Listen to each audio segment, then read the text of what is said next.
Un mural al·legòric recull l'essència i la diversitat de la Pobla de Segur. Des de les caramelles fins als bombers, passant pel futbol, les bicicletes, els reiers, les falles o els monuments més destacats. El llistat és immens i està tot representat en un dibuix de 9 metres per 2 metres i mig. És obra de la il·lustradora Pilarín Vallès, en coordinació amb l'Ajuntament. L'objectiu?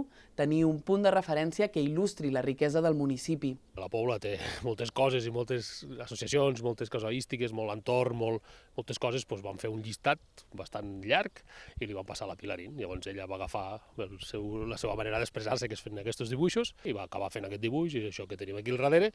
La iniciativa va sortir de l'artista, que ha fet diversos murals com aquest pel territori i va ser acollida amb molta il·lusió per part del municipi.